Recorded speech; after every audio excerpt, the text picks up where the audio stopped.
छोड़ो तुम, हम सत्य पद पे हैं, हम सत्य बोलते हैं। गुरु और चेला छोड़ो तुम, सत्य की बात चल रही है। हाँ, गुरु चेले की बात नहीं चल रही है। समझो, हमारा मकसद क्या है? लोगों को सत्य बताना, सत्य का जागृति करवाना। झूठ से पीछा छूट जाए, बात बन जाएगी। समझो। अरे भाई, आपको बताया नहीं फोन करने से पहले कौन है हम?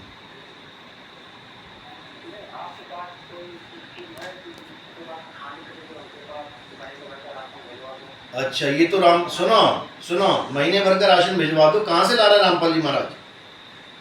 कहाँ से ला रहा है महीने भर का राशन? नौकरी छोड़े कितने साल हो गए इसको? उसके बाद इसका खर्चा कैसे चल रहा है?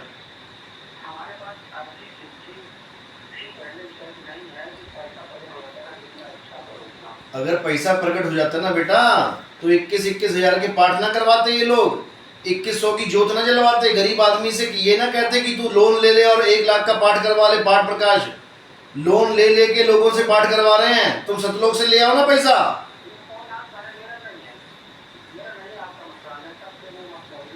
अरे मेरा नुकसान, मेरा नुकसान छोड़ दो भाई, छोड़ दो। नुकसान किसका हमें अच्छे से पता है। मेरा नुकसान बता रहे हो। जाने दो भाई। 2010 में चैलेंज किया था रामपाल जी ने कि कोई मेरे सामने आके टिक जाए। मैं 2010 से फोन कर रहा हूँ, आज तक सामने नहीं आया वो। उसके भाई से पूछ लेना मेरा नाम क्या है, नितिन दास। कौन से साल से फोन कर रहा हूँ, तुम्हें बता देगा अगर वो सच्चा बंदा होगा। तो नहीं बताएगा तो मेरे से रिकॉर्डिंग ले लेना उसकी।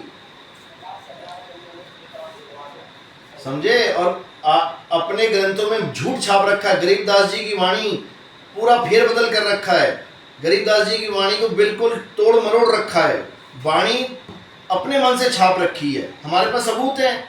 अगर तुम सत्य के प्रेमी हो, अभी भेज देते हैं सबूत, लेकिन तुम फिर आंखें बंद कर लोगे कबूतर की तरह। हमें पता है ना, तुम सत्य को देख ही नहीं सकते।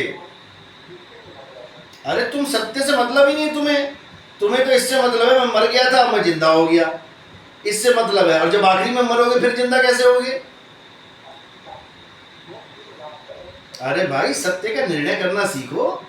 कबीर साहब के हंस होते हैं, सत्य का निर्णय करते हैं, जो झूठ के पीछे जान नहीं गवाते अपनी। गरीबदास जी महाराज की वाणी में जो आज मैंने स्टेटस लगाया है, सुनो सुनो, आज जो मैंने स्टेटस लगाया है इनके फोन में देख लेना। अरे समाज कल्याण, सबसे बड़ा कल्याण यही है कि सबकी मुक्ति करवा रहे हैं। समाज कल्याण अब रामपाल जी को याद आ रहा है। आज तक समाज कल्याण नहीं किया उन्होंने। आज वो सरसे वाले बाबा को देख के मकान बनाने लग गया। सरसे वाला बाबा तो 20 साल से मकान बनवा रहा है लोगों के। जब रामपाल जी महाराज ने एक मकान नहीं बनवाया था, तब से बनवा रहा है समाज कल्याण। समाज कल्याण के 56 पता नहीं 86 से ज्यादा प्रोग्राम चल रहे हैं सरसे वाला बाबा के। तो हमने समाज कल्याण देखना है कि हमें समाज का। अरे भैया, तुम्हें लूट थोड़ी रहे हैं। तुम्हें किसने कहा कि तुम्हें लूट रहे हैं? तुम 100 बार नाक रगड़ के कहोगे कि मुझे दीक्षा दे दो, हम तब ना देंगे। क्योंकि हम सत्य असत्य का निर्णय करने के बाद जब विवेक जाग जाता है, हम तब दीक्षा देते हैं। ऐसे नहीं देते कि मुंह उठा के चले गए, जी मुझे दीक्षा दे दो और ले जी दीक्षा ले ली। ऐसे नहीं होता हमारे यहाँ। रामपाल जी के यहाँ ऐसे ही होता है। 4 लोग जाओगे, चारों को मिल जाएगी। ऐसा हमारे यहाँ नहीं होता है। समझो? हाँ, सत्य असत्य का निर्णय करो। कोई तुम्हारा दोस्त नहीं है, कोई तुम्हारा दुश्मन नहीं है। असत्य तुम्हारा दुश्मन है, सत्य तुम्हारा दोस्त है। भाई समझो मेरी बात, मैं कोई दुश्मन थोड़ी नहीं हूं तुम्हारा। बाल मुकुंद जी के आप भतीजे हो, ठीक है ना, भाई हो, ठीक है। अब बाल मुकुंद के भाई हो, हमारे भाई थोड़ी नहीं हो। अगर तुम्हारी डेथ हो जाती है या तुम्हारे घर में कुछ आग लग जाती है, सबसे ज्यादा दुख तुम्हारे भाई को होगा, हमें थोड़ी नहीं होगा। तुम हमारे क्या लगते हो? कुछ भी नहीं। लेकिन फिर भी सबसे ज्यादा दुख हमें होगा, क्योंकि अगर तुम कबीर पंथ तक पहुंचकर भी कबीर साहब को नहीं जान पाए तो सबसे बड़ी फूटी किस्मत है तुम्हारी। समझो, कबीर कबीर क्या करे तू खोज आपन शरीर, और 10 इंद्रियां बस में कर तू आपे आप कबीर। कब जानोगे तुम अपने आप को कबीर हो?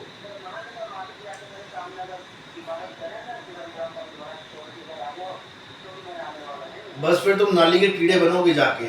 तुमने वही बात कर दी जो कबीर साहब से एक बात करी थी ना भगत ने। कबीर साहब ने कहा तेरा गुरु अधूरा है। अरे सुन लो बात, सुन लो। एक भगत था, ऐसे ही अड़ियल था बिल्कुल तुम्हारी तरह। तो कबीर साहब ने कहा कि तेरा गुरु अधूरा है बेटा, वो 84 में चला जाएगा, तू भी 84। अरे जाने दे, हे कबीर, मैं अपने गुरु का परम शिष्य हूँ, मेरा गुरु कीड़ा बनेगा तो मैं कीड़ा भी बन जाऊंगा।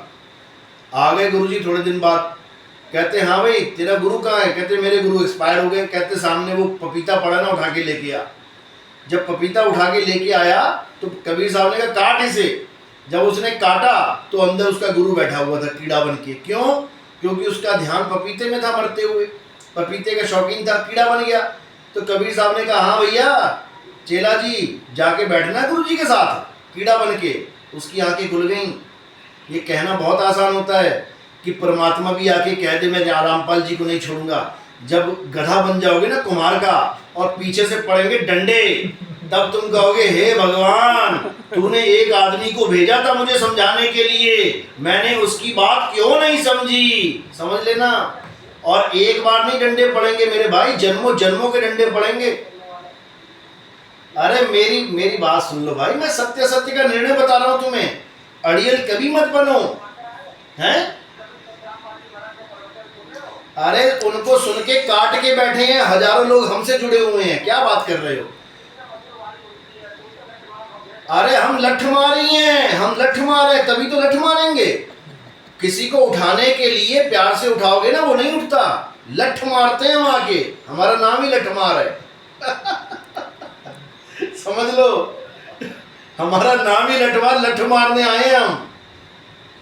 समझो, हम प्यार, हम देखो मेरे भाई, हम कोई यहाँ मीठी गोली देने थोड़ी नहीं आए हैं कि मैं तुम्हें प्यार से समझाऊं, प्यार से सब कुछ करूं। प्यार प्यार के चक्कर में तो लूट लिया इन लोगों ने। जेता मीठा बोलता तेता संत ना होए, और खरी खरी जो बाँचता संत कहावे सोए। हम खरी खोटी सुनाने वाले संतों में से हैं भाई। हमें मीठी गोली देनी नहीं आती कि तुम्हें प्यार से मीठी मीठी गोली दे के अपना बना ले। हम कहते हैं जाने दो, सत्य का निबेड़ा करो, बाकी छोड़ो। चलो कोई बात नहीं, 5 पार्ट आएंगे, इनको सुनवा देना। अगर थोड़ा भाई बुद्धि विवेक होगा तो जाग जाएंगे, नहीं तो जहां है जाने दो, क्या फर्क। ठीक है, सतनाम साहिब।